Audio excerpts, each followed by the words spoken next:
Sir, I need license and registration. I hear you. It's in the glove box. I'm telling you, though, I wasn't speeding. I know exactly what limit is on this block. We'll talk about that. Mitchell had been with the Scottsdale Police Department for 11 years when he made the traffic stop that would destroy everything he had built. He was 34 years old, experienced enough to know better, but apparently convinced that a black man driving a bright orange Lamborghini Huracan through an affluent neighborhood had to be up to something illegal. Thursday evening in North Scottsdale, he pulled over a vehicle for what he would later claim was a minor lane violation. The driver was Marcus Thompson, a 38-year-old, three-time NBA champion and current analyst for ESPN, simply driving home from dinner with his wife. What Mitchell did next, ignoring the valid registration, dismissing the provided identification, and refusing to believe the truth standing right in front of him, would become a textbook example of how racial profiling destroys lives and careers. The resulting $9 million lawsuit would expose not just one officer's bias, but a pattern of discriminatory enforcement that the department had ignored for years. Before we continue, where are you watching from? Drop a comment right now and tell me your country, your state, wherever you are. If this is your first time here, please hit that subscribe button. Stories like these need to be shared, and your support helps us bring more truth to light. North Scottsdale sits in the heart of Maricopa County, Arizona, a sun-drenched corridor of luxury estates, championship golf courses, and quiet streets lined with Mediterranean-style homes worth millions. It is the kind of place where Ferraris and Bentleys are not unusual, where tech executives and professional athletes live behind gated communities, where the assumption of wealth and belonging is extended automatically to most residents.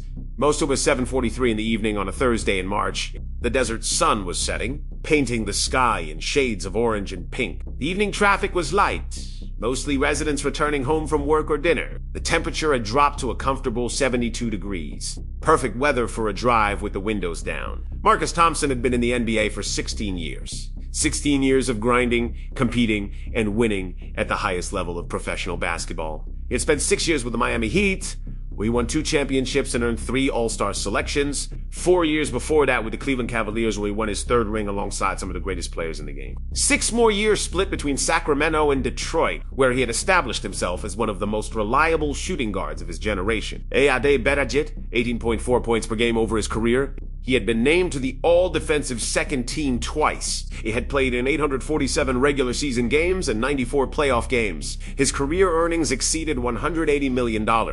He had been featured on the cover of Sports Illustrated twice and had appeared in commercials for Nike and State Farm. At 38 years old, Marcus was exactly where he had worked to be. Retired from playing, respected in the basketball community, and building a second career as an analyst. His face was recognizable to millions of basketball fans. He had 4.2 million followers on Instagram and regularly appeared on ESPN's morning shows. That Thursday, Marcus was driving home from dinner at Mastro's Ocean Club with his wife Keisha. He was wearing a tailored navy blazer over a white dress shirt, designer jeans, and Italian loafers.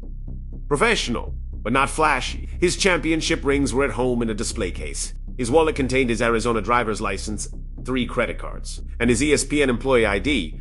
He looked like what he was, a successful, wealthy professional enjoying an evening out with his spouse. He had done nothing to attract attention. He had not been speeding. He had not run any lights. He had signaled every lane change. But to one officer in a patrol car, Marcus Thompson's presence in that Lamborghini was a problem. Officer Derek Mitchell was 34 years old. He had been with the Scottsdale Police Department for 11 years, having joined right out of the academy at 23. He had grown up in Mesa, attended Arizona State for 2 years before dropping out, and decided law enforcement was his calling after a ride-along with a family friend. He was, by most surface measures, a solid officer. He had received 2 commendations for quick response times. He scored well on his firearms qualifications. His supervisors described him as motivated and proactive in his patrol duties, but Derek Mitchell had another record, one that painted a very different picture. 14 complaints. 14 complaints in 11 years. 9 of them involved allegations of racial profiling or discriminatory enforcement against people of color. 4 had been sustained after investigation, resulting in written reprimands that sat in his file but never translated into meaningful consequences. The other 5 had been closed with findings of insufficient evidence, despite witness statements and, in 2 cases, cell phone video that seemed to contradict Mitchell's reports. Mitchell had a pattern. He responded aggressively to situations involving people of color in spaces where he did not think they belonged. In 2019, he had detained a black real estate agent for 45 minutes outside of $3 million, listing because he found it suspicious that she had keys to the house. The agent filed a complaint. It was not sustained. In 2021, He had called for backup when he encountered a Hispanic family having a picnic in a park in an upscale neighborhood, claiming they matched the description of suspects in a burglary 3 miles away. They did not. The complaint was closed after the family declined to pursue it. In 2022, he had pulled over a black teenager driving his mother's Mercedes, searched the vehicle without consent or probable cause, and issued citations for a broken taillight that subsequent inspection revealed was not broken. That complaint was sustained. Mitchell received a written counseling. The pattern was clear. The documentation was extensive. But somehow, Derek Mitchell remained on patrol. His supervisors noted in evaluations that he was results-oriented but occasionally overzealous in his enforcement. Those notes never translated into meaningful consequences. When Mitchell saw the orange Lamborghini Huracan heading north on Scottsdale Road that Thursday evening, his mind immediately filled in a narrative. Stolen car? Drug dealer. Someone who did not belong in this neighborhood driving a vehicle he could not possibly afford. Mitchell pulled behind the Lamborghini and followed it for nearly a mile, running the plates twice despite getting a clean return both times. The car was registered to Marcus L. Thompson at an address in Paradise Valley. No warrants. No flags.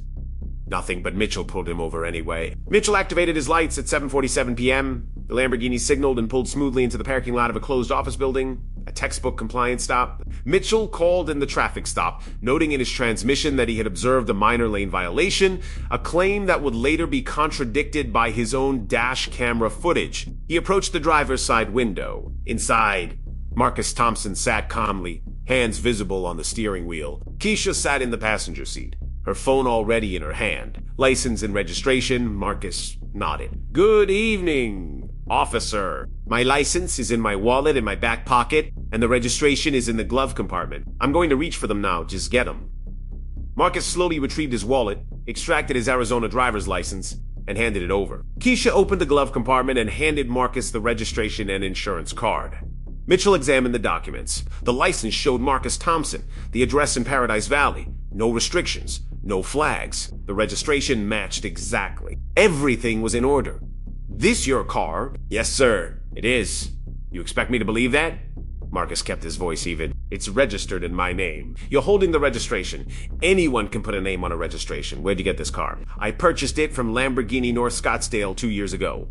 With what money? Have you ever been pulled over and asked to explain how you could afford your own car? Type yes or no in the comments. Marcus felt a familiar weight of frustration, but he kept it controlled. He had been through this before. Not often, but enough to know how it worked. Officer, I've provided you with my valid license and registration. The car is legally registered to me at my home address. I've committed no crime. What exactly is the basis for this stop? Mitchell did not like the question. Most people he stopped did not ask questions. They just complied, answered whatever he asked, and hoped to get through the encounter quickly. I observed you commit a lane violation. Which lane violation specifically? You crossed the center line.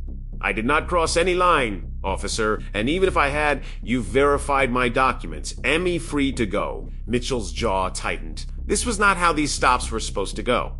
Step out of the vehicle. For what reason? Because I told you to. Step out of the vehicle. Now. Keisha had her phone raised now, recording a car passing on the street, slowed down. The driver watching the interaction. Officer, I'm asking you to articulate the legal basis for ordering me out of my vehicle. I've cooperated fully. My documents are valid. You have stated a lane violation which did not occur and which your own dash camera will contradict. What is the actual reason for this stop? Mitchell's hand moved to his belt. I'm not going to ask you again. Marcus made a decision. He reached into his blazer pocket, slowly, and withdrew his ESPN credential and his NBA Alumni Association card. Officer, my name is Marcus Thompson. I played 16 years in the NBA. I won 3 championships. I currently work as an analyst for ESPN. I am not a car thief. I am not a drug dealer. I am a resident of this community, driving my legally purchased vehicle home from dinner with my wife. You have no probable cause for this stop or for ordering me out of my car. Mitchell glanced at the credentials. Then back at Marcus, something flickered in his expression. A moment of recognition, maybe doubt, but it passed. I don't care if you're LeBron James, get out of the car. I'm not getting out of the car without a legal basis. What crime do you suspect me of committing? Failure to comply with a lawful order. The order isn't lawful if there's no underlying offense. I'm asking you again, officer, what crime have I committed? Mitchell could not articulate one, because there was not one, but he had committed to the stop now. He had made demands. He had escalated. And backing down would mean admitting he had been wrong. So he doubled down. Put your hands on the steering wheel. You're being detained. Detained for what? Name the crime. Resisting? I haven't resisted anything. I'm sitting in my car with my hands visible, having a conversation with you. My wife is recording this. Multiple witnesses are now watching. What exactly am I resisting? Derek Mitchell had a choice. He could have verified the credentials Marcus had presented. He could have called his supervisor. He could have run a Google search on his phone that would have returned thousands of images of the man sitting in front of him. He could have apologized for the inconvenience and let Marcus Thompson drive home. Instead, he reached through the window and grabbed Marcus by the arm. You're under arrest? For what charge? Resisting arrest and obstruction. I haven't resisted anything. You're fabricating charges. My name is Marcus Thompson. I'm a retired NBA player and ESPN analyst. I'm being unlawfully arrested for driving while black in Scottsdale, Arizona. Everyone watching, please record this. Several people were now recording. A couple had pulled over across the street. A man walking his dog had stopped and had his phone out. Keisha's video was capturing everything. Mitchell wrenched the car door open. Get out now. Marcus complied under protest. I'm complying. I am not resisting. This is an unlawful arrest, and you know it. Mitchell spun him around and pushed him against the car. The handcuffs went on tight. Too tight. Metal biting into Marcus's wrists. You're under arrest for resisting arrest, obstruction, and failure to comply. I complied with everything legal you asked. You couldn't name a single crime. This is racial profiling and false arrest, and it's all on video. Keisha was out of the car now. I'm calling our attorney. I have everything recorded. Officer, what is your badge number? Ma'am, get back in the vehicle. What is your badge number? Do you think Officer Mitchell should have just apologized and let Marcus go at this point? Let me know below. Mitchell put Marcus in the back of his patrol car, not gently. Keisha was on the phone, voice shaking but controlled, already connected to their attorney. Outside, 4 people were recording. The scene was chaos that Mitchell had created entirely on his own. Officer Mitchell, Marcus said, reading the nameplate, you have committed false arrest, civil rights violations under Section 1983, and potentially assaults. Your body camera and dash camera have recorded everything. This will end your career. Mitchell said nothing. He pulled out of the parking lot and headed toward the station. The drive took 12 minutes. Marcus spent it cataloging every violation, every improper procedure, every moment that would appear in the federal lawsuit he was already planning. He had testified in depositions before, had worked with attorneys on endorsement deals worth millions. He knew how to build a case. They arrived at the Scottsdale Police Department's main station. Mitchell walked Marcus inside, still handcuffed, past the front desk where Sergeant Patricia Okonkwo looked up with immediate concern. Mitchell, what do you have? Traffic stop. Suspect became belligerent, refused to comply with orders. Marcus spoke up before Mitchell could say more. Sergeant, my name is Marcus Thompson. I'm a retired NBA player and current ESPN analyst. This officer stopped me without valid cause, could not articulate any crime, and arrested me when I asked for the legal basis of his orders. My wife recorded the entire encounter. Multiple witnesses recorded it. I was driving my own legally registered vehicle home from dinner. Sergeant Okonkwo's expression shifted. She looked at Mitchell, then back at Marcus. Then she looked more carefully at Marcus's face. Marcus Thompson. 3-time champion Marcus Thompson? Yes, ma'am. She turned to Mitchell. You arrested Marcus Thompson. I don't care who he is. He wasn't complying. Complying with what? What's the underlying offense? Mitchell's silence was damning. Okonkwo walked around the desk and examined Marcus's credentials, his license, his ESPN badge, his NBA alumni card. Mitchell, these are real. This is Marcus Thompson. That could be fake. Anyone can make fake credentials.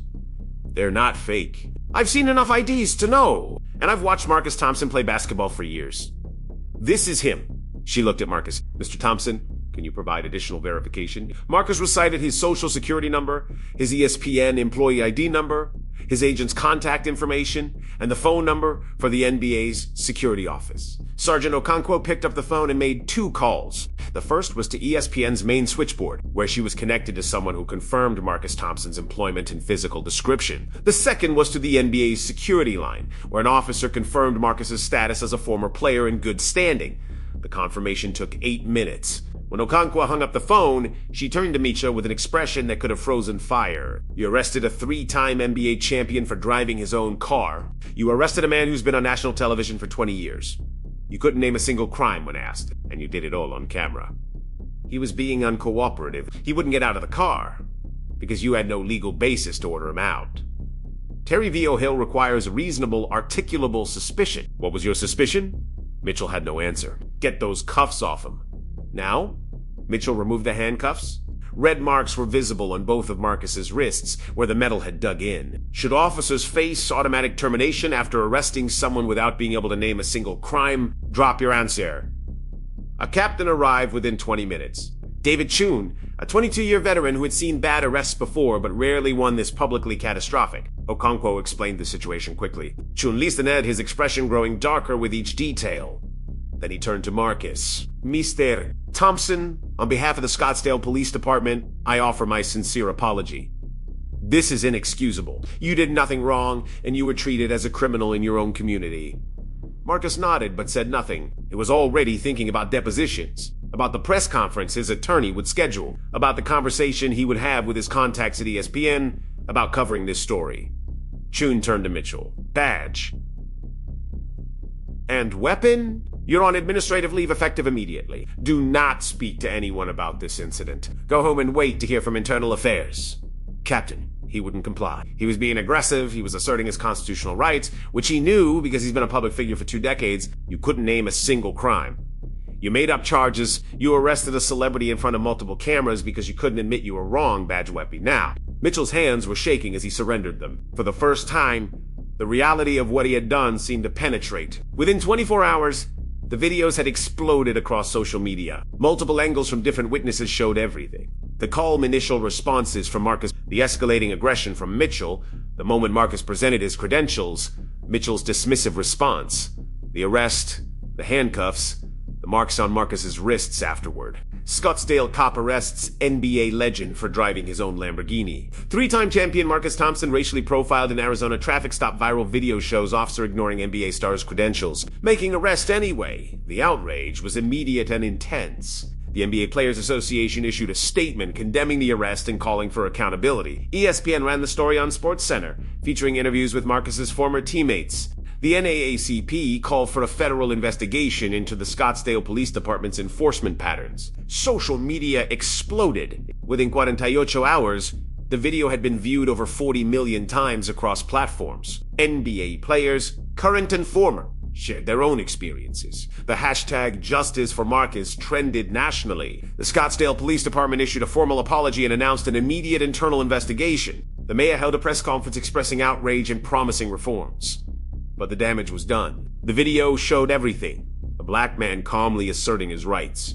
A white officer unable to justify his actions, and an arrest made purely because backing down would mean admitting bias. Civil rights attorneys contacted Marcus within hours of the video going viral. This was not just embarrassing for the department. This was a federal civil rights violation, a Fourth Amendment case with perfect video evidence and a sympathetic plaintiff who could not be attacked or dismissed. The lawsuit was filed in federal court within a week. It named Officer Derek Mitchell, Chief Robert Sullivan, and the city of Scottsdale as defendants. The claims were extensive. Violation of Fourth Amendment rights against unreasonable seizure, violation of 14th Amendment equal protection, racial profiling and violation of Section 1983, false arrest, assault and battery, intentional infliction of emotional distress, negligent hiring and retention, failure to supervise, and failure to discipline despite documented pattern of misconduct. The city's attorneys reviewed the evidence and reached the same conclusion everyone else had. Indefensible. The videos were everywhere. The witnesses were credible. Marcus Thompson was a public figure with no criminal history and an unblemished reputation. Mitchell's personnel file contained 14 complaints and a documented pattern of racially biased enforcement. The city settled within 4 months. $9 million paid to Marcus Thompson, the largest settlement in Scottsdale history for a police misconduct case. Officer Derek Mitchell was terminated 3 weeks after the incident. The termination letter was final and devastating. Officer Mitchell demonstrated a pattern of racially biased enforcement, made an arrest without probable cause or articulable suspicion, fabricated charges to justify an unlawful detention, used excessive force in applying restraints, and brought significant disrepute upon the department through conduct that was captured on video and viewed by millions. His conduct was inconsistent with the standards of this department and the oath he swore. Mitchell's name was entered into the Arizona Peace Officer Standards and Training Board's the certification database. His law enforcement career was over at 34 years old. He was unemployable in any police department in Arizona, and his name would follow him anywhere else he tried to go. The Scottsdale Police Department faced intense scrutiny in the aftermath. How had Mitchell, with 14 complaints over 11 years and a documented pattern of racial bias, remained on patrol? Why had supervisors described him as merely overzealous instead of recognizing the pattern? Why had sustained complaints resulted only in written reprimands instead of meaningful discipline? Internal Affairs conducted a comprehensive review. The findings were damning. Complaint investigations had been inadequate and biased toward officers. Supervisors had failed to recognize patterns of misconduct across multiple complaints. Training on bias and constitutional rights had been perfunctory and infrequent. There was no system for tracking officers whose complaints showed patterns. Discipline had been inconsistent and generally too lenient, and the department's culture discouraged officers from intervening when colleagues acted improperly. The Department of Justice opened a pattern or practice investigation. Their preliminary findings confirmed systemic failure at every level. Traffic stop data showed black drivers were stopped at 2.8 times the rate of white drivers in the same neighborhoods. Complaint rates against officers for interactions with people of color were significantly higher than for white residents,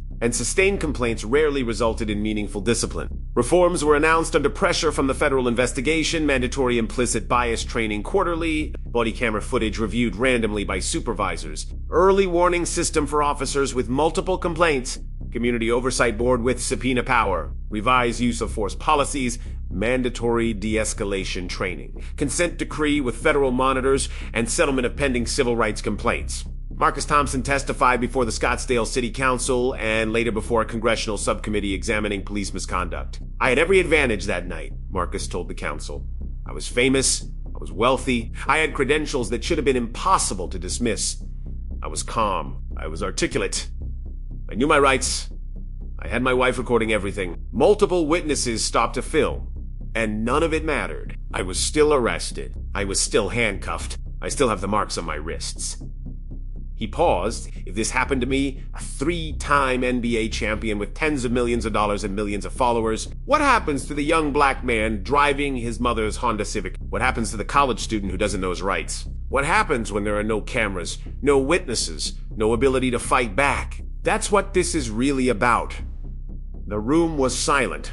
Should racial profiling and traffic stops trigger automatic federal civil rights investigations?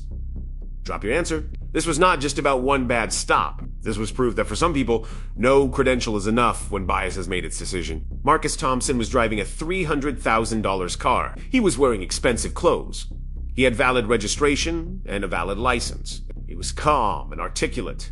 He presented NBA credentials and ESPN credentials.